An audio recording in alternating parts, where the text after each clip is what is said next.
Update. My dad abandoned me when I was 2 and now wants to meet me. I ended up living in 6 foster homes and faced a lot of abuse after my mom OD'd. Does it make me a horrible person to meet him just to tell him how I grew up? My mom overdosed when I was 4. I was used to her passing out for periods of time, so I just made toast and watched cartoons at first. But on the 3rd day, I got bored and went to play at a playground. Someone became concerned, and next thing you know, they're taking her away and I'm going to stay with some nice people. Well, none of these people were very nice. I could go into details, but let's just say that I was removed from the first few due to abuse. And by the time I was put in a decent home, I wasn't a nice little kid people wanted to adopt anymore. I was too old and an a-hole who hated them because I knew, in little kid logic, that even though they had red bunk beds and gave me ice cream after dinner, that soon they would be like the rest. I eventually ran away when I was 16. My foster dad got mad at me for going in the fridge without asking, and next thing I know, I'm packing my bags because I figured someone would pay me to do crappy work and wouldn't treat me like trash. I'm 24 now, and my dad friended me on Facebook. We have the same name, and he sent me a long message about how he's gotten older now and thinks I should meet my siblings, etc. I hate him. Maybe I shouldn't, but he left me with a heroin addict and went on about his life. He has a family now? Well, cool. I never had one, not until I grew up and started my own. I honestly think that letting him know I don't want to be his buddy or his son or whatever he thinks he needs would make me feel better. I could stop hating him and resenting him, and load it on him and just move on. I also want to let him know that I lived in an apartment with my dad and mom for 3 days, and we didn't have anyone who cared about us enough to come by. I want to show him the burns I have on my arm. I want to let him know that I hid from one of my foster dads every night under my bed, and prayed to a God I no longer believe in, that he would just leave me alone. I want him to know that I never had real birthdays or Christmases, that I wasn't allowed to go in the fridge in most of these places, and in extreme cases, I wasn't even allowed to leave my room unsupervised. Would this be petty and horrible? Should I just ignore him? Edit. I'm not some celebrity success story, but considering my poor placements and the fact that I ran away from the foster system at high school when I was 16, I think it might roughly qualify for ending up a pretty average guy. I'm 24 and work as an electrician. I have an associate's in it. Who would have guessed I'd go to college? No one. I went to school when I was 19 after I got my GED. I'm married with 2 kids. The oldest is 3 and the youngest is 7 months. And I'm a really good dad, which surprised me because I never had one, but I adore my kids. I would walk on fire for them. I'm happy, and I think that blue-collar, middle-class living suits me. I honestly thought I'd end up in prison or something, but instead I found this life. Now for the top comments before reading the update. No dude, unload on the guy. Give it to him like you just described. He needs to know, and you need to unload. He had 2 decades to come get you, and now that you've grown up, it's too late. You don't need him. You don't need to see him, ever. But it will do you so much good just to tell him what he did to you by leaving. Let go of the hate and resentment, and yell and scream and kick over chairs. Also, freaking good job on getting your life together. You should be super proud of yourself. The odds are he left because she was a witch. She wanted a kid, and he might have never known how bad she got, or that Opie was in foster care. All he knows is up to the point of leaving. He may have no details after he left. By all means, tell him everything since he did make contact, but the Opie isn't going to gain much. Maybe he will apologize for not knowing, but he cannot apologize for what the mom did. I don't think it would be good for either one to have a relationship at this point. They called him to see if he had any interest when my mom died. He didn't, and neither did any of his family. He then signed away any rights he had. And what did my mom do? Yeah, she OD'd, but she tried. She fed and clothed me and loved me.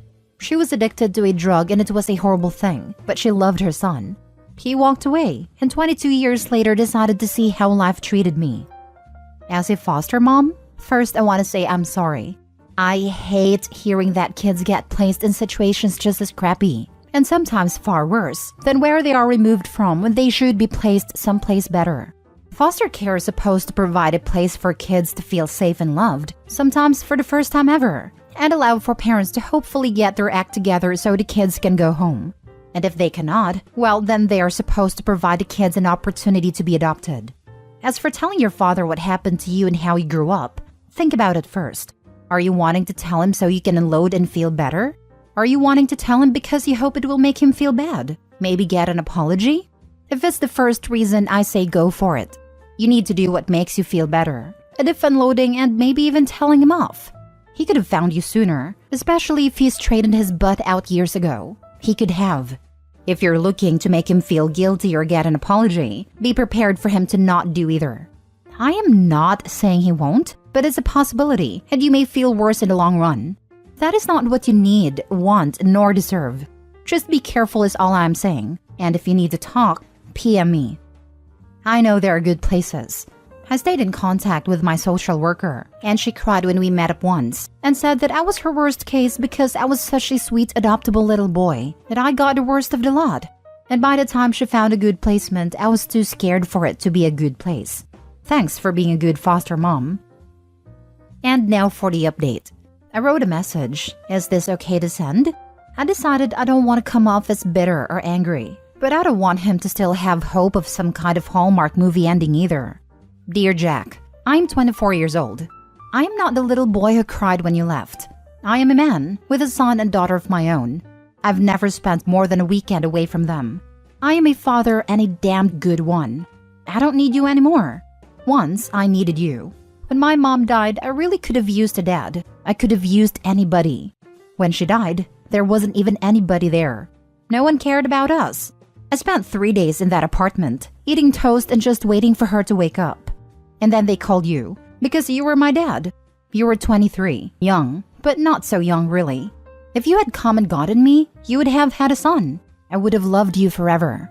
But you didn't. So I went to a bunch of people who didn't love me but liked the check they got with me. It didn't make them treat me well. I have burn marks on my arm, and I still can't spend time in closed and dark spaces after being shut in closets. An afternoon is a long time when you can't count. I didn't count on anybody. I used to pray, the way Mom did with me when I was little. But after praying for someone to come and rescue me long enough, hiding under my bed and praying that my foster dad wouldn't come in and would leave me alone for just one night, I stopped believing in most things. I lived in 7 different homes from 4 to 16, and even the decent ones I was never family. I didn't have real birthdays or Christmases. I wasn't allowed to go in the fridge and just get food when I was hungry. When I was 16, me and my foster dad got in a fight over a ham sandwich. Boy, what are you doing in our things? And so I left. 16, with nobody to call and $40. I just walked away with a backpack. Anything could have happened to me.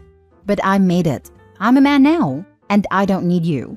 I don't want you to feel bad. I just want you to know why I can't be your son. I'm 24 and have never been anyone's son. I don't know how, and I just don't have it in me. Jackson. Send him that letter. He needs to know that he failed. You did a great job writing this. He already knows, but I'm up for shaming bad parents any day of the week. He already knows and he is contacting him because he feels bad and wants forgiveness. In reality, he is the same egotistical a-hole. Once abandoned his son and now wants peace of mind because he can't sleep. Exactly this. My father's mother abandoned him and my 2 uncles when my dad was 5 and my uncles 3 and 18 months. Then my grandfather died when my dad was 11. That woman wouldn't have anything to do with her 3 sons. So they ended up with some distant relatives and were sort of okay, but she didn't give a damn. Fast forward 20-ish years to when my dad was about 33. She found God and called him out of the blue and said if God can forgive her, so can my dad. He said, GTFO, you crazy witch. She cried and said it was keeping her up at night, blah blah. And his reaction was, what about all the nights I had to comfort my baby brothers? She had nothing except to say how guilty she was now and how hard it is for her. This is also the same woman who out of the blue sent my gay youngest uncle a letter saying he was condemned to hell due to his wicked ways. She hadn't spoken to him since he was 9 up until that letter, as she had heard he was gay and felt it was her motherly duty to protect him. My grandma is a witch. I see my dad once in a few years. I used to be constantly angry about how he has deeply hurt me by enforcing so many things on me, threatening me with clenched fists and red eyes, sending me to school in the middle of the winter while I was very sick, smacking me out of bed with a smirk on his face, sending me to a boarding school, etc. He was there for me, but he wasn't a father to me in many times.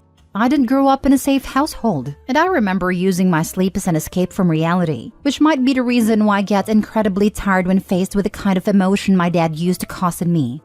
To me, it still reads as though you want to hurt your father. Although this is understandable and justified when punishing him is the goal, it might not be so very helpful to anyone. The reasons for deep anger are always very good. Pain can be very deep and powerful. Certainly if this pain comes from your childhood, a phase in your life in which you are most vulnerable and you need caring and love more than any other time of your life. But think about a mental state in which you would abandon your own kids. Think about the confusion, the anger and despair, the helplessness and pain required to do such things. Consider the regrets and the guilt it would cause. The always nagging feeling in the back of one's mind about a son walking around there somewhere. What do you know about the root causes of his behavior? Was he himself abandoned as a child? From what I've heard, my father was mistreated even a lot worse than me. At a certain moment in my life, I learned to see the hurt and lonely child in him, and that made a big difference. You know what's best for you, of course. But have you considered what would be the most courageous, elegant, and healing thing to do for everyone involved? If someone told you a story like your own, what would be the very best advice you could give that person? Again, I don't know you or your father, and I don't know what's best for you. I choose to see my father once in a while, preferably to go for a long walk in silence, just to be with him as the person he is, not the person he was, the person he should or could be. Just me and him, enjoying nature and one another's company, as human beings, without power struggles, without fear or anger, just to be together in an uncomplicated way. It took many years to get there, and it isn't always easy, but it's more than nothing and gives both of us peace of mind. I know how hard this is. I don't want to suggest that my solution is a good one for you as well. All I want to say is that there is always more space than we perceive. Blame and guilt are never useful in any scenario. I wish you all the best, that you may find the strength and wisdom to do the right thing, that you may live happily and be the best dad you can possibly be. Let the pain end in you. Let your family be a new beginning in what is perhaps a long line of pain, passed through the generations. Lots of love from one dad to another.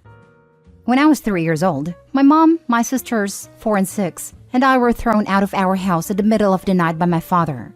From that day, we have been through many hardships, including severe poverty, suicide attempts, abuse, etc. We practically lived on the street in a third world country, with nothing and no one to help us, but we made it. Today's my birthday. I became 22 years old. A stranger called congratulating me. He said he is my father and he wants to meet me. This is why I can relate so much to the OP. And this is also why there is not even a cell in my body that could understand a man that calls me a son. Understand why he didn't run after us, why he didn't fight for us, his children. It's okay if he hated our mom, but we were his children, and mom couldn't provide for us while he could, yet he chose not to. You see, when you talk about his confusion and how he was lost, didn't know what to do, it all just makes me angry. Because how freaking hard it is to send money to your starving children. How much thought does it require? What could have been a legit excuse for him to turn away from us for 19 years? So often we almost died in need of his help. Still he never called, never did anything to contact us. Yes, I am hurt, but not because he abandoned us. I have moved on from that pain, but because he dares to call me his son after all this time.